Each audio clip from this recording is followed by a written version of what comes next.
Everyone, welcome to the channel. तो आज हम बात करेंगे रेफरल के प्रोसेस के बारे में। किसी ने मुझसे पूछा था कि रेफरल का फुल प्रोसेस क्या है। आयुष्मान आरोग्य मंदिर पर अगर कोई मरीज आता है जिसकी बीमारी की दवाई हमारे पास उपलब्ध नहीं है तो उसको हम रेफर कहाँ करेंगे और उसको रेफर करना जरूरी है या नहीं, तो इन सभी के बारे में इस वीडियो में हम जानेंगे।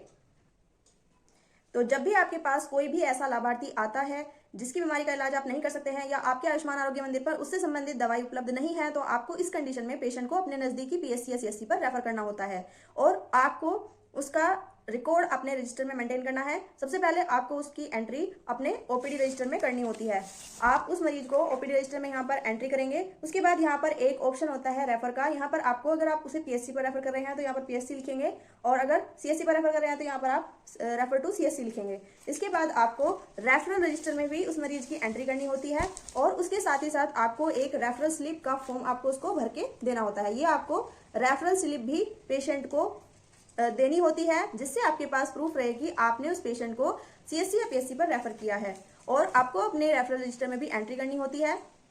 जब भी आप किसी पेशेंट को रेफर करते हैं पीएचसी या सीएचसी पर तो आपको वहां पर डॉक्टर को इन्फॉर्म भी करना होता है। उस डॉक्टर का आपको नंबर भी लिखना होता है और आपने सूचना दी है या नहीं दी है ये भी आपको रेफरल रजिस्टर में लिखना होता है। पेशेंट किस तरह से जा रहा है, अपने पर्सनल साधन से जा रहा है या फिर आप उसको एम्बुलेंस के थ्रू भेज रहे हैं, ये भी आपको रेफरल रजिस्टर में लिखना होता है। और अब आपको देखना है कि रेफरल स्लिप आपके पास दो होती हैं।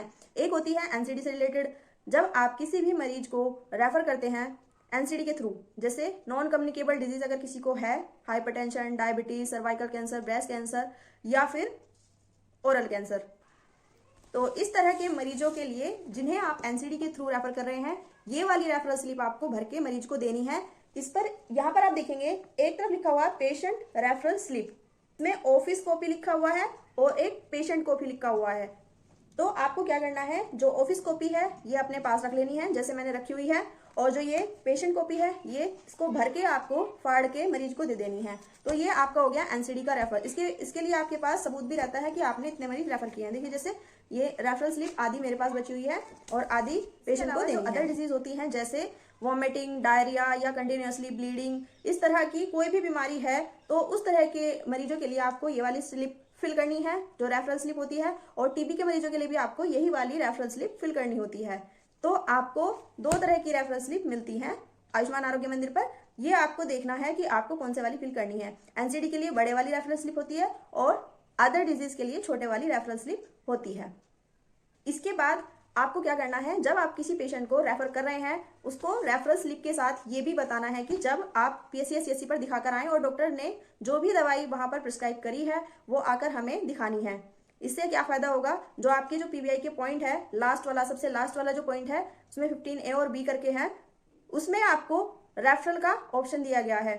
जितने मरीज आप सीएचसी या हायर सेंटर पर रेफर करते हैं, फर्स्ट पॉइंट ये है, और सेकंड पॉइंट में आपको क्या करना है, जो मरीज आपने हायर सेंटर पर भेजे वापस आपके पास कितने मरीज आए हैं तो वो वाला काउंट आपको सेकंड पॉइंट में लिखना है। तो इन दो पॉइंट का आपको पीबीआई मिलता है। तो इसमें यही है, फर्स्ट पॉइंट में आपको अपने पास से पेशेंट रेफर करने हैं पीएचसी या सीएचसी पर, और सेकंड पॉइंट में आपको वापस आपके पास कितने पेशेंट आए हैं दवाई लेने के लिए या फॉलोअप के लिए वो आपको सेकंड पॉइंट में फिल करना होता है। रेफरल प्रोसेस की फुल वीडियो। अगर आपको वीडियो अच्छी लगी हो तो प्लीज वीडियो को लाइक करें, चैनल को सब्सक्राइब करें और बेल आइकन को जरूर प्रेस कर दें ताकि न्यू वीडियो का नोटिफिकेशन आपको सबसे पहले मिल सके। Thank you.